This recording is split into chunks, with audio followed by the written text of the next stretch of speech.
Okay, so you want to understand how someone escaped Auschwitz. You have seen the films. You have read the survivor testimonies. You have heard the names of the few who got out and made it back to the world. Deep down, you have built a picture of what that actually required. Here is the problem. That picture is almost certainly wrong. Not partially wrong, fundamentally wrong. Because what most people imagine when they think about escaping a Nazi concentration camp is fundamentally different from what the Auschwitz complex actually looked like from the inside. The gap between the cinematic version and the structural reality is where most people's understanding completely breaks down. Before we talk about escapes, we must establish a shared understanding of what we are discussing, because Auschwitz was not one place. It was 3 main camps and 45 subcamps spread across a 17-square-mile administrative zone in occupied southern Poland. Auschwitz, I was the original camp, the administrative center. Roughly 40 acres of brick buildings enclosed by electrified barbed wire and watchtowers. Auschwitz II, known as Birkenau, was the extermination center, a facility covering approximately 432 acres with over 300 structures at its operational peak. Auschwitz III, called Monowitz, was an industrial labor camp built directly adjacent to a synthetic rubber plant. Each of these operated under different internal security protocols, different guard densities, and different physical layouts. A prisoner registered in Auschwitz I faced a completely different escape geography than a prisoner working in the Monowitz labor detachments. These distinctions are not minor details. They determined everything about what your options actually were and which of them could realistically succeed. The security architecture of the Auschwitz complex was not improvised. It was engineered, layered, and continuously revised in direct response to escape attempts as they occurred. The innermost perimeter consisted of electrified high-tension barbed wire fencing, charged at lethal voltage around the clock. Beyond that wire ran a roughly 20-meter cleared zone, a strip of open ground patrolled by armed guards and visible from elevated watchtowers positioned at intervals of approximately 150 meters around the entire perimeter. The outer perimeter extended further still. During daytime working hours, guard posts were positioned at a radius extending roughly a kilometer beyond the wire. At night, those outer posts contracted inward, tightening the ring but increasing the density of the watch. The SS garrison assigned to Auschwitz peaked at approximately 4,480 personnel by 1944. That ratio of guards to prisoners was never thin.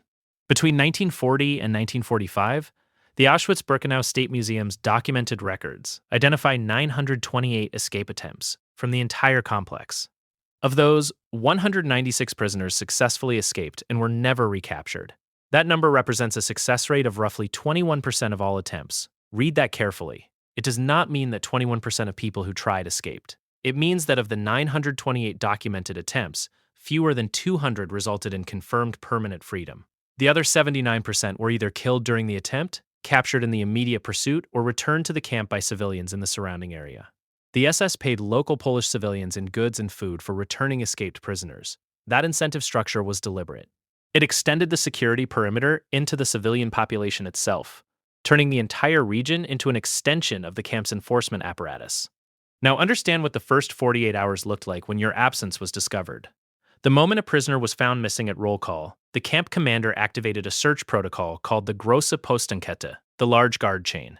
Every prisoner in the camp was required to stand at roll call without moving, sometimes for hours, sometimes for an entire day, in any weather condition, until the missing prisoner was accounted for.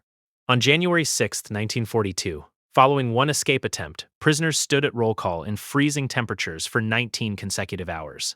Dozens died from exposure during that single count. It was the system's primary deterrent. Every prisoner who survived 19 hours of frozen roll call understood precisely what their fellow prisoners' escape had cost the people left standing behind them. The methods that produced those 196 successful permanent escapes fall into recognizable patterns. Concealment was the most frequently used approach. Prisoners hid inside outgoing cargo, in wagons loaded with construction materials, inside the hollowed-out spaces beneath work detail vehicles, inside large industrial containers leaving the factory zones. The key variable in every concealment attempt was the gap between the escape and the discovery. If a prisoner could remain hidden for the full 72-hour extended search window, the large guard chain dissolved and the outer perimeter posts withdrew. That 72-hour threshold was the structural hinge on which most concealment-based attempts either succeeded or collapsed entirely. Prisoners discovered before that window closed were almost always returned to the camp. Those who survived past it had a genuine chance of reaching territory where the search wouldn't follow. Disguise-based escapes required resources that most prisoners simply didn't possess. SS uniforms had to be stolen or constructed from materials smuggled piece by piece through the camp's internal black market economy. Civilian clothing required a network of contacts both inside and outside the wire. False documentation. Work passes with forged signatures required access to the camp's administrative offices or to prisoner clerks with the right assignments. The prisoners most positioned to attempt document-based escapes were those assigned to administrative roles within the camp bureaucracy, the clerical offices known as Schreibstuben. Those assignments were themselves a form of survival strategy. A prisoner who understood the camp's paperwork architecture had information that could be converted into an escape attempt in a way that a prisoner assigned to outdoor labor never could. The most consequential successful escape in the entire history of Auschwitz occurred on April 7, 1944. Rudolf Vrba and Alfred Wetzler, two Slovak Jewish prisoners assigned to administrative functions, concealed themselves inside a woodpile stacked near the outer perimeter of Auschwitz II. They had prepared their hiding spot over several days, soaking the surrounding ground with gasoline-soaked tobacco to confuse the guard dogs that patrolled the perimeter. They remained motionless inside that woodpile for 3 full days. The large guard chain ran its 72-hour cycle and withdrew. On the night of April 10th, they emerged and walked south toward the Slovak border, approximately 80 miles away, navigating by the position of the stars. 11 days after leaving the woodpile, they crossed into Slovakia. What Vrba and Wetzler carried out of Auschwitz wasn't only their lives. It was a 32-page report, dictated from memory to representatives of the Jewish Council in Slovakia, describing in precise detail the layout of Auschwitz-Birkenau, the capacity and operation of the crematoria, the arrival and killing process for Jewish transports from across occupied Europe, and a specific warning that Hungarian Jews, nearly 800,000 people, were scheduled for deportation and extermination in the coming weeks. That document, which became known as the Vrba-Wetzler Report, reached Jewish leaders in Hungary and Switzerland by mid-May 1944. It reached Pope Pius XII. It reached Franklin Roosevelt's War Refugee Board. Whether those institutions acted on the information swiftly enough is a question historians have spent decades examining. Between May 15th and July 9th, 1944, approximately 437,000 Hungarian Jews were deported to Auschwitz. The majority were killed within hours of arrival.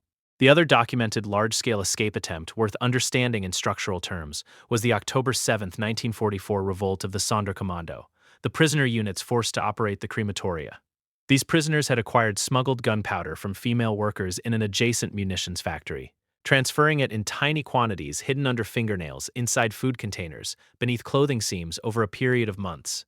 On October 7th, they detonated it inside crematorium I-4, destroyed the building, cut through the outer perimeter wire, and ran for the tree line. The revolt was suppressed within hours. Of the approximately 600 Sonderkommando who participated, 3 escaped and were recaptured within days. All were killed. The 4 women who had smuggled the gunpowder were publicly hanged in January 1945. Their names were Rosa Rabota, Ella Gartner, Regina Safirstein, and Esther Washblom.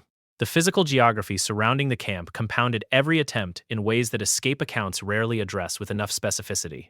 The Auschwitz complex sat in the middle of an almost entirely flat agricultural plain, at the confluence of the Sola and Vistula rivers, with very limited natural cover within several kilometers of the outer perimeter.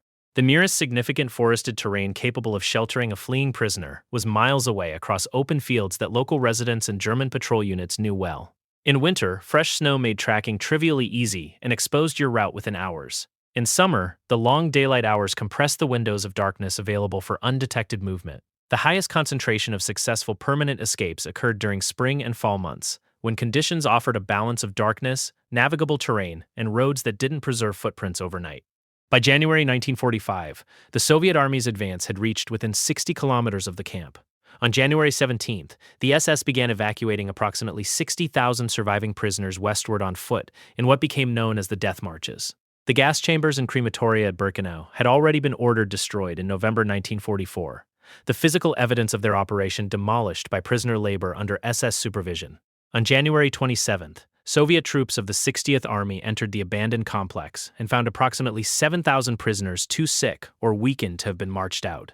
They also found 370,000 men's suits, 837,000 women's garments, and 7.7 tons of human hair packed in warehouse storage, waiting for shipment.